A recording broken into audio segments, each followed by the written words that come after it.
Hey, it's the advocate, and today I have the pleasure of interviewing a colleague of mine. Her name is Charlene Legget, and she is a child protective specialist. How are you doing today? Hi, how are you? Thanks for having me. Yes, welcome to the CJ Kids podcast. Now, Charlene, I like to ask my guests some icebreaker questions. So, are you ready? Yes. All right.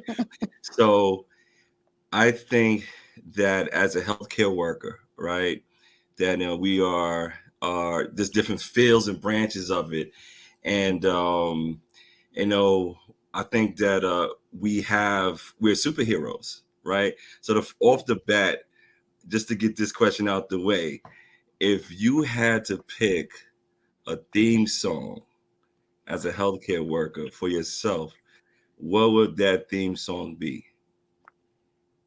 I wasn't quite ready for that question, but um, you know, I'm gonna say Firework by Katy Perry. Mm, You that's know, interesting. it is. Yeah, I have to check that one out. Definitely. Now, give me an explanation why that's so. All right. Well, fireworks are very colorful, right? And they boom loud, sometimes not so loud. And I just feel like on a day-to-day basis, I have to come in and just be very colorful. Sometimes loud when I do my job, and other times not so loud. So you never know what you're gonna get. Right, definitely. So let me ask you, if you had to choose a favorite destination right now to travel to for vacation, Mhm. where would it be? So funny because yesterday I was doing some research. I think I want to take a trip to St. Thomas, one of my favorite islands. I love the Yes, beach. I love the sand, and it's just so calm. It's beautiful. that's excellent. It sounds very nice considering the weather that you have where you are, right? Yeah, definitely. Yeah, definitely. So now, are you team Apple or are you team Android? Apple, Team Oh, Apple. and why Apple? All right, well, I feel like I'm forced into it because of my sons. All of the kids are using Apple these days, Right. but I definitely love the FaceTime feature. And I only FaceTime my kids. Right. So now you have embarked in the field of a child protective specialist. Yes. How in the world did you get involved with this career? Well, it's all right. So I'll just start. I'm going to take you back to when I was about between 15 and 17 years old. There was a case I remember. His name may have been like Joel. I can't remember his last name, but it was a Steen on the end of it. Anyway, he had illegally adopted two children. One of them, unfortunately, he beat her to death, and there was severe domestic violence between him and his wife. And I just remember following that story and just thinking to myself, what kind of environment did these children actually live in? What was their day-to-day life? And I was 15 years old because I remember the case seemed like it was constantly in the papers for 2 years, and I just followed it. And I was just thinking like who could have been there to save this child. She was 6 years old, and he killed her. But yeah, and then just over the years, I remember being on the bus. I would pass by the building located in Queens, and I would tell my mother like, "Look, I'm going to work there one day." And fast forward, I went to college to become a prison warden, and my job was doing they were at a job fair at my college and I applied and boom, I got in. I've been Wow, here for 22 years. that's excellent. Congratulations on your Thank tenure. you. Thank That's you. awesome. So, what exactly is the role of a child protective specialist? Okay, well, a child protective specialist, we investigate reports of abuse and maltreatment as it relates to children who are under the age of 18 years. So there's an array of allegations that we investigate, from educational neglect all the way up to sexual abuse, physical abuse, mental abuse. Um, yeah, so an allegation doesn't mean that there's truth. It's just a report. So we just go in to see if there's any validity to it. Now, when you say validity, um, can you be more specific? Yeah, well, all right. So if we're speaking about educational neglect, the report may come in that says, Timmy, who's 10 years old, isn't attending school and he hasn't been seen for a month. And they'll say, in the report, it may say the mother is not ensuring that he goes to school daily. So what we would do, we would, go make a home visit to make sure that the child is safe, obviously. And then we'll find out like what is going on in the family. Why isn't Timmy attending school? And most times what usually happens is that not necessarily that the child is being not being sent to school, but perhaps the family moved or the child is in a private school and they just did not sign them out. So when I say validity, so it's actually just seeing if there's truth to the allegation that was reported. Okay. So now, what happens during a child protective investigation? So when you say what happens, you want to know like what is it that we do Right. So say specifically? like the allegation is true, right? Now Hmm. you have to conduct an investigation Okay. into the allegation, I assume, right? So how is an investigation conducted? Okay. So what we do is there's a source of the report. So if the source can be anonymous. The person does not have to leave their name, phone number, address, anything. But a lot of times the source will. So the first thing we do, we would call the source to find out if what was reported is accurate to what they've said, right? So after we do that, we conduct a home visit. We have to try to make contact within 24 hours of the case being assigned to us. So that happens via a home visit to the family's house. Also, it includes maybe contacting a neighbor who either lives like right next door, right across the street, or what we call collaterals, which are people who have information that can help us identify and just obtain more information about the family. So, collaterals can be school personnel, doctors, even the neighbors, anybody within the community that has had contact with the child. Oh, so after we do that, I'm sorry, after we do that, we just put all the information together and just see exactly what information we have that can support what was reported or not. Okay. Now, how does parents appeal a child protective decision? Like, for example, if it was investigated Mhm. and it was determined that it would be in the best interest of the child to be removed, how Okay. can a family that has is going through that process Mhm. appeal that process? Okay, so all right, so you asked like a double question. So I'm going to answer it, but I'm going to answer it separately because it's like one track and then it splits off, right? So so when we have, not every child gets removed from their family. So what we have is when we see a family, there's a letter that we give them.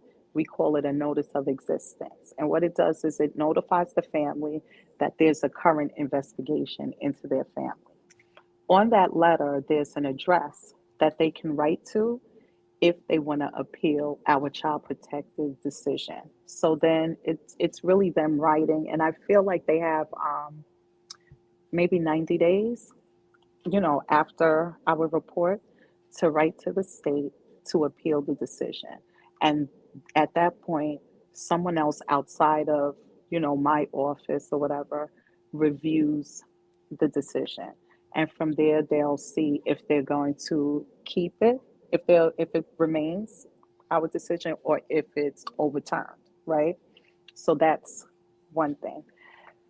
When we're speaking about now a removal from a family, we're definitely saying, like, okay, this child is unsafe in this environment. We have to put in a protective measure. And a removal that's the most extreme of the protective measures that we have. So again, so that in that regard, that's a court process. So they would have to appeal to the judge, because we don't just remove without a court order. We have to have a court order.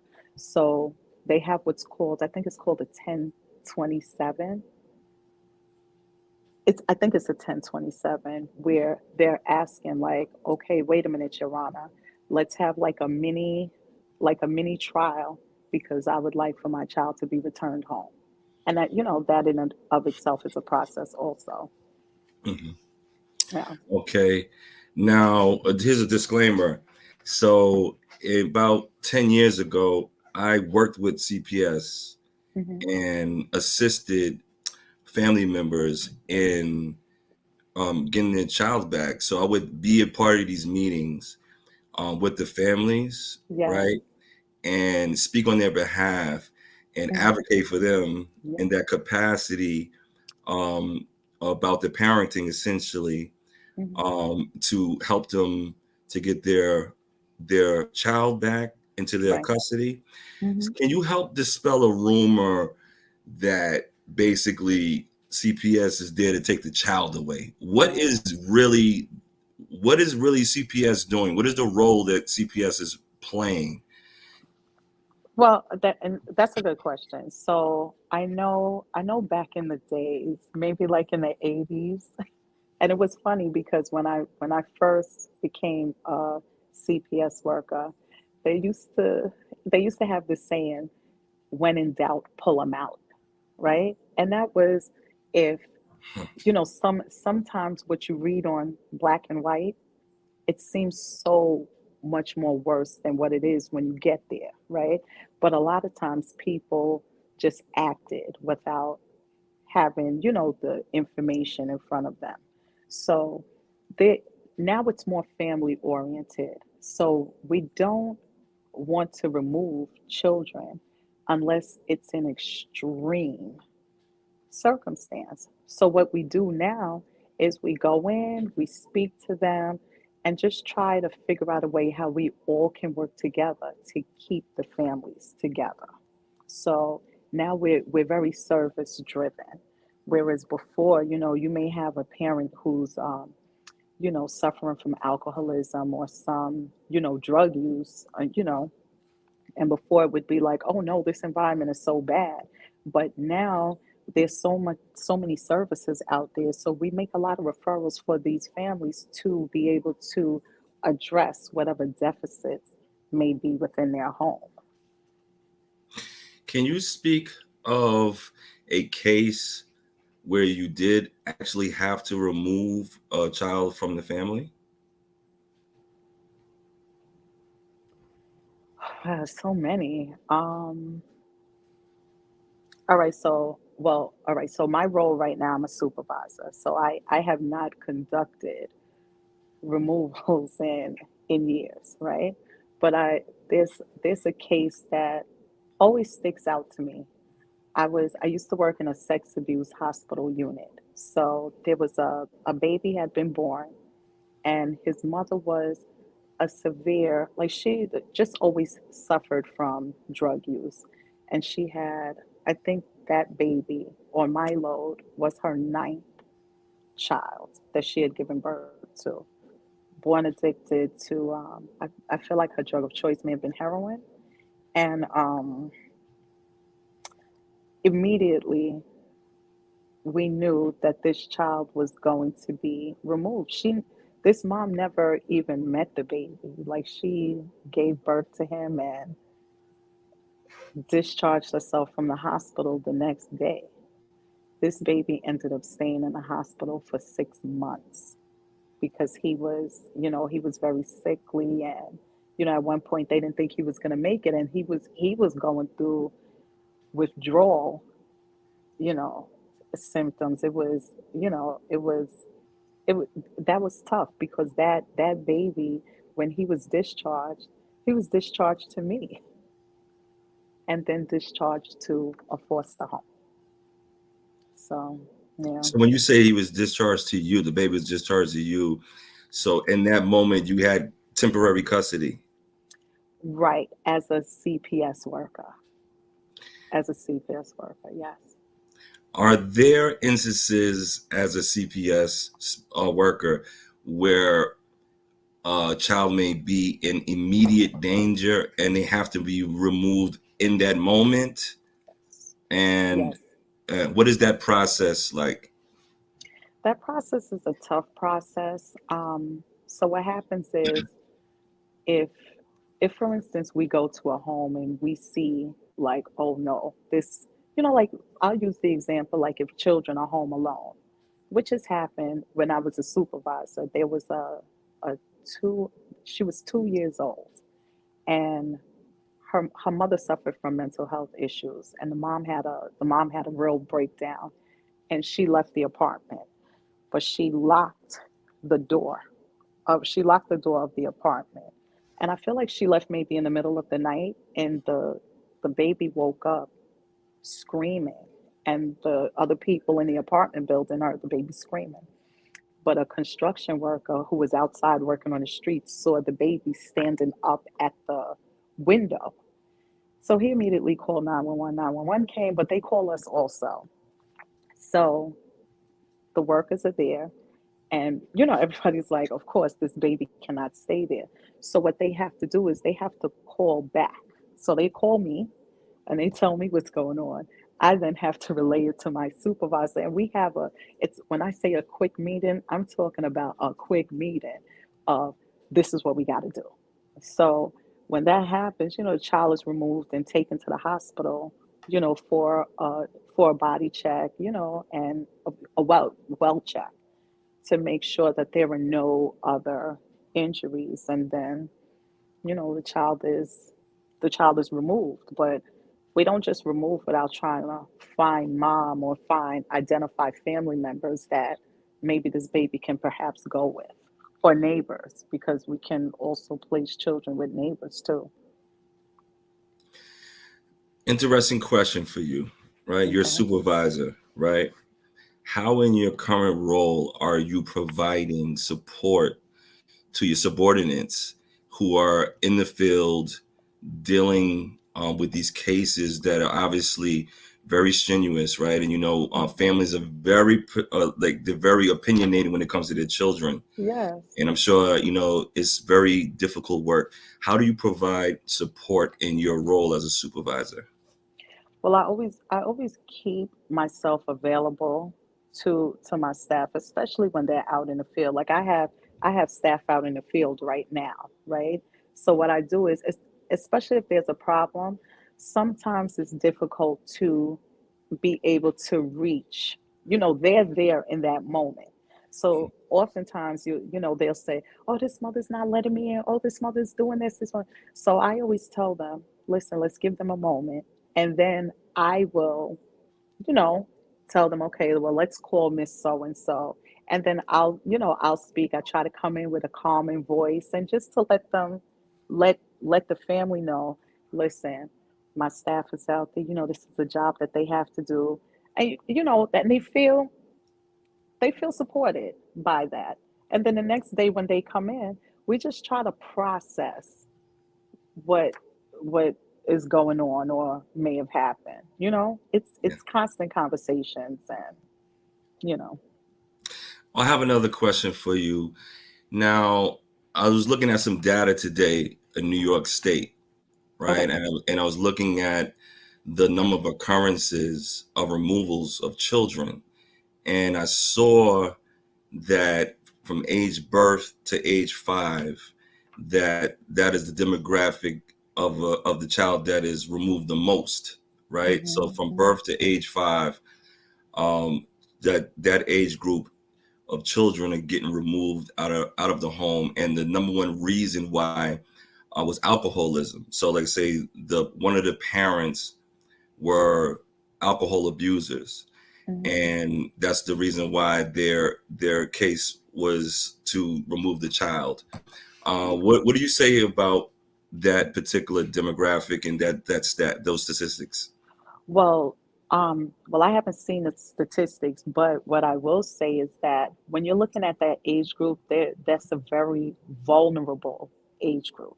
So 0 to 5 depend on adults to provide their needs, to provide safety. And so normally what would happen is, so in a lot of households, especially depending on the neighborhood that you come from, it's a one parent household. So if that parent is using drugs or alcohol to the point where it impedes on their protective capacity, a removal may be necessary, right?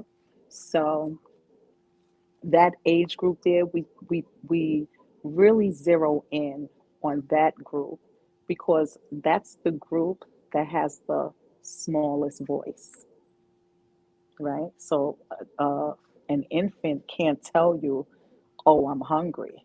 An infant can't tell you there's no heat here. So we really have to hone in on what's going on there because if if their parent is incapacitated or their caregiver is incapacitated, it becomes detrimental for them to be able to subsist. Now, what do you say to mothers, specifically mothers, Mhm. who look at this situation as an embarrassment, as an indictment against their parenting style and their ability to keep the child safe? What is your opinion about how mothers are parenting? I'm actually saying thing about fathers, but I wanted to Yeah, separate it until we talk about two family homes, right. right? But what is your opinion about specifically mothers who are finding themselves in this predicament? Another disclaimer, because when I was doing this job as well, I was helping out women, Hmm. and it was a lot of them, and I rarely saw men involved in these cases. Not to Right. say they didn't exist, but maybe you can shed some light to any disparities according to the numbers of males to females. So the thing is that with like so we have a lot of single parent households, and a lot of single parent households are run by women, right? So then for me, I approach it as support because there are lots of people who don't have support. Grandmothers are not grandmothers how you know I'm a woman of a certain age. So my grandmother was retired. So when my mother needed assistance, we went to grandma's house. We went to auntie's house. But it seems like everyone now is working from mom to grandma to auntie. So it's more difficult to raise a child from a single parent household, I think today, because there's some parents who have to work one and a half jobs, maybe even two jobs. So when I'm having conferences and parents, there are a lot of parents who will say that they're having a difficult time. And I appreciate that because it's not easy for anyone. So what I try to do is I try to speak to them from a place of support and just letting them know that, okay, look, there is support out there and I'm going to help you. This is like that's what our job is. We are there to assist. Like I'm not going to do babysitting, like you know what I mean, but I will assist you in finding a babysitter or a daycare that maybe you work an overnight shift. So a daycare from 8 a.m. to 6 p.m. is not going to be conducive to you if your job is from 11 to 7 a.m. So we will help find a daycare that's going to work with what your family needs are. So, so I say that to say, I don't think parents fall short on purpose. And maybe I'm naive, but I don't think parents fall short on purpose. I just think that sometimes they don't have all of the tools that are required. Now, in your experience, have you come across males as single fathers that are fighting CPS cases? Yes, And yes. how is that? How does that look? Is it similar to all the cases? Is there any difference at all, or is there none? Well, no, there are some similarities. There are similarities in terms of support also. But what I find is that the men are more prideful, right? And especially like we're women.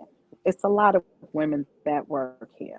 So they oftentimes are not as transparent because I don't know if it's, men are supposed to be macho or they're supposed to just have all the answers and be the caregivers and the providers. And I think sometimes they get into their own head and maybe look at it as them failing. I'm not exactly sure, but the conversation that we have with them, it takes a little longer and looks a little different because we're telling them, listen, we're here.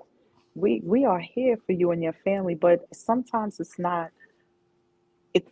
received immediately like how moms will Mhm. receive it quicker, you know? Right.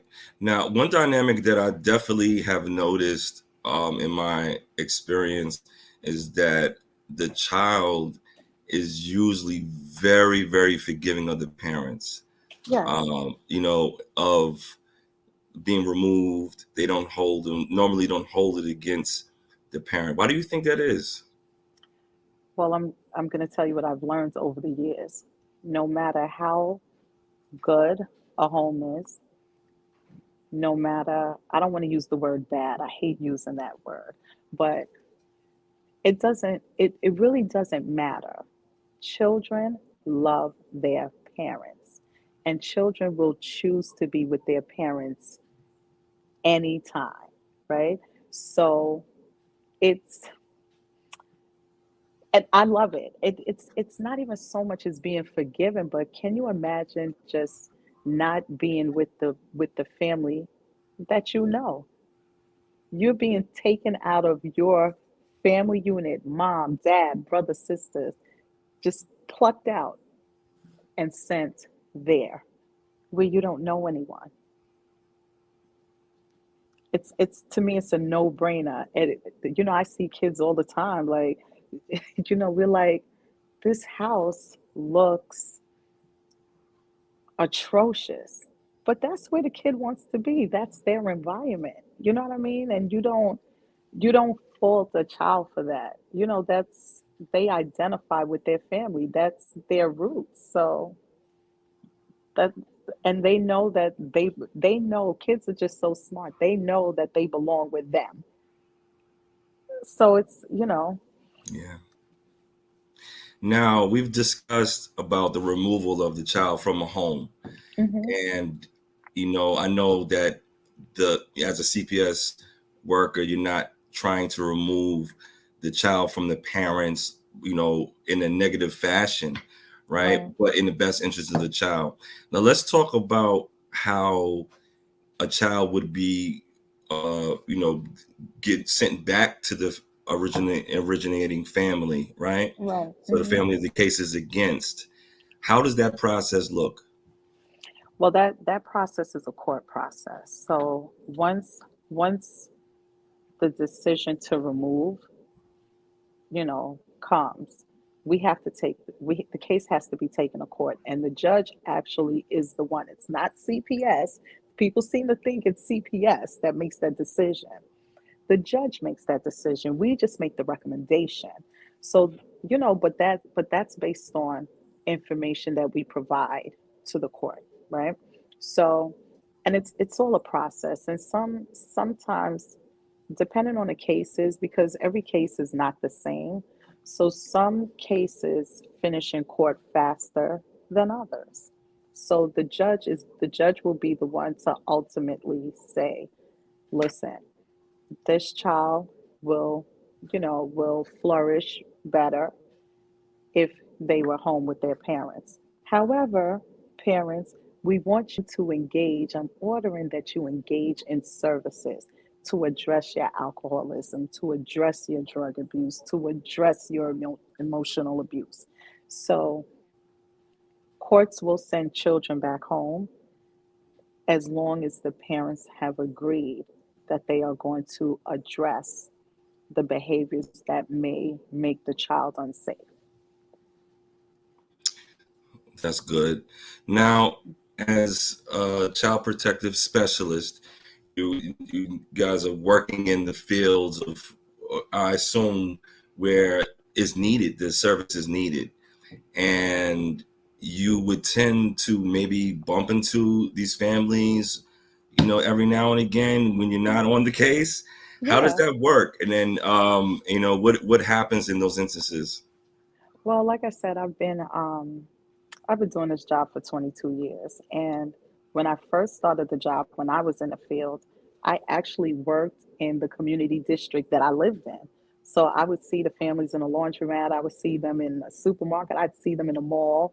And I've always, what the thing is, I think maybe it's my personality, and I'm always respectful. The first thing, we have to remember is that we're entering your home.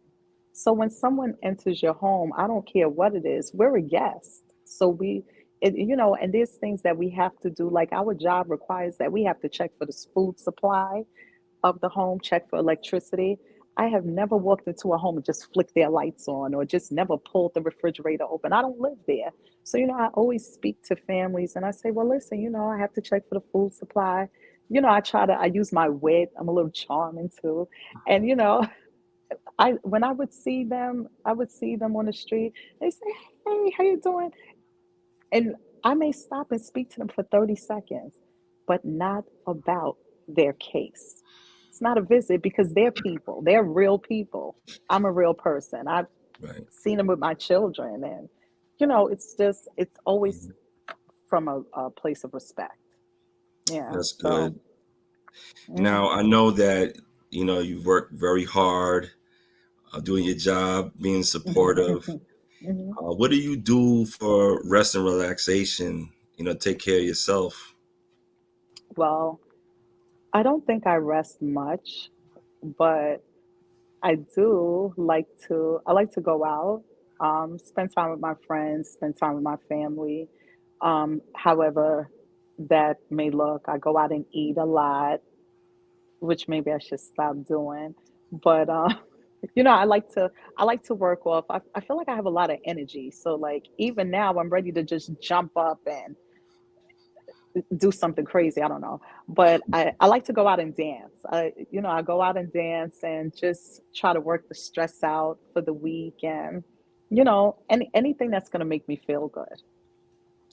Yeah. Now, Charlene, are you seeing an uptick in cases since, let's say the pandemic started? Or is it about the same, or is the numbers dropping in terms of children that are being removed? Well, the removals have dropped significantly over the years, which is Mhm. great. So I looked at the numbers on Friday, and I don't remember, but I do remember there was a time when we had about 22,000 children in foster care. And I feel like this can happen tomorrow. It's not going to make it now. But I feel like the number I saw the other day may have been a couple of thousand, and it could have been even lower than that, which just speaks for the work that not just what CPS is doing, but the parents. It's just showing that we're working together collaboratively. And I think that's most successful.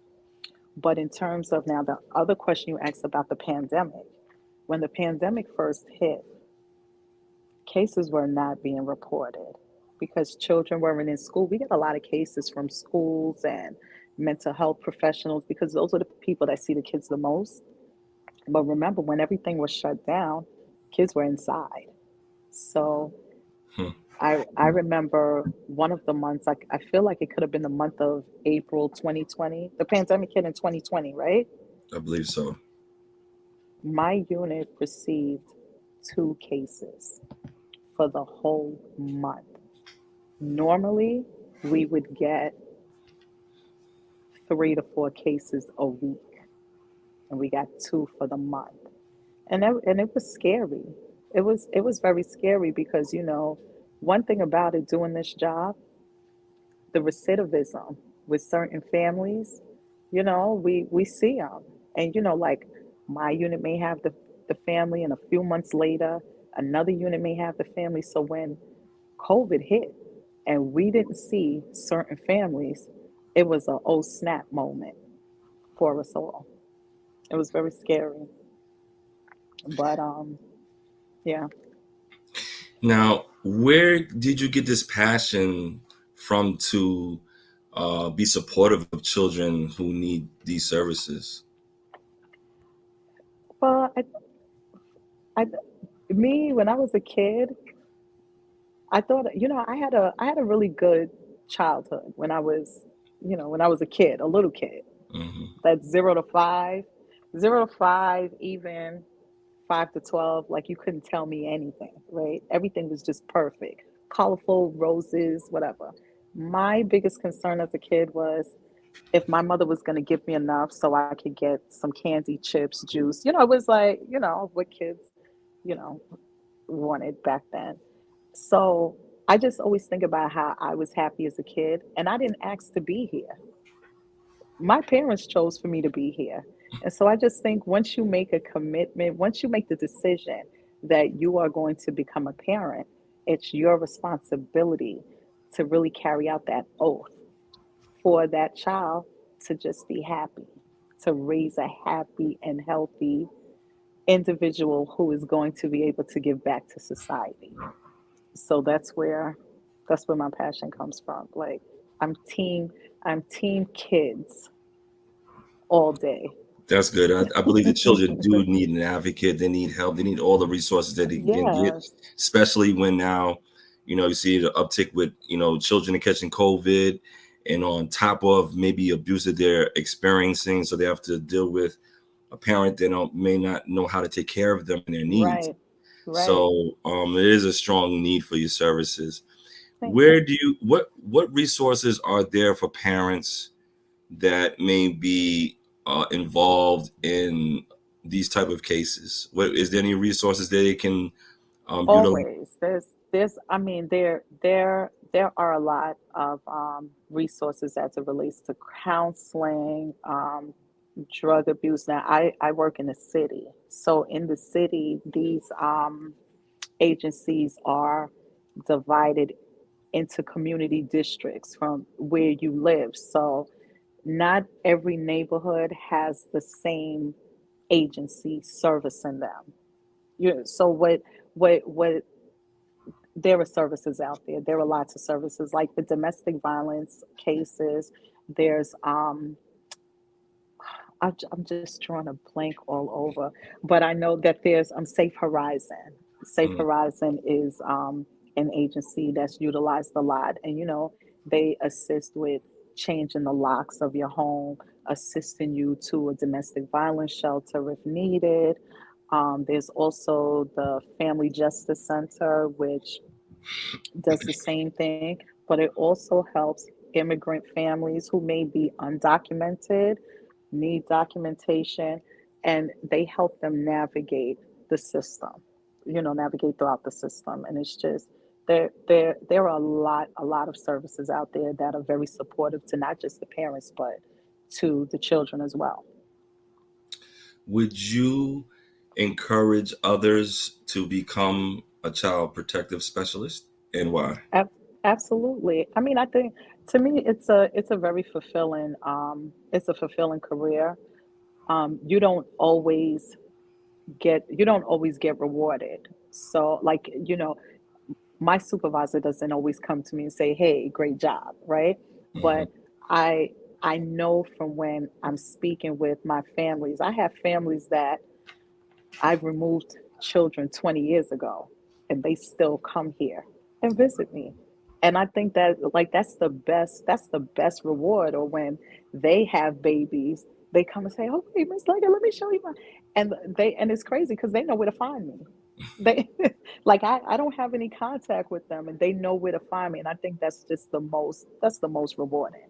So, I tell people, I self-reflect a lot as it relates to this job. This is not for everybody. You really have to have a love for the kids, the parents, and just family in general in order to be successful at this job. You can't just come here for the money.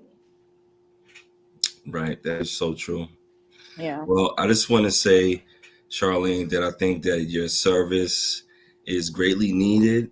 And I know that you are a service veteran at this stage, right? You've been doing it for a while. Hmm. And I know, what would you say to your younger self at this point of your career, if you had to look back? My younger self, the first thing would be that I should apologize for ever thinking that I would leave this field. The first 2 years that I worked here, I was looking for the exit door. And I actually found it a couple of times, but I just never walked through. So, yeah, so all right, so I'm going to apologize on CJ Cares about that. um, and Yes. just I don't think I don't really think I have anything. Well, for my younger self, I don't really think I have anything else that I would want to tell my younger self, because I think I'm walking the walk exactly how it's supposed to be walked for me. Like I'm taking those steps from a higher being. It's not me doing it. This is God telling me, Renee, this is how you're supposed to do it. That's excellent. Well, listen, Charlene, I just wanted to say to you that you are a wonderful person to even embark in this field. And like I said, I know that, the perception is very, very, very, let's say not on the best side of things. But Right. I think that the work that you and your staff and all CPS workers have a very difficult job to do. So I just wanted to give you your kudos, and Thank all your let your staff know that I'm giving them kudos for a job well you. done thus far, for in a difficult job, difficult position. I imagine people are not very happy to see them show up at their doorsteps and things of that nature. Right. So I want to give you your kudos Thank for a you. job well done to this point. But I know that the job is not done right now, and that the best is yet to come. Absolutely. Thank you so much. We're trying every day, every day. But yeah, thank you so much for joining the CJ Kids podcast, joining our platform, and sharing information about a field that I feel that not many know very much about. So Right. I think that you shed light on the field and made it interesting enough for some young person one day to come and join your career. I hope so. Thank you so much for having me. Thank you again, and we'll Thank have you on to contribute in the future. Absolutely. Take care. Yeah. Bye.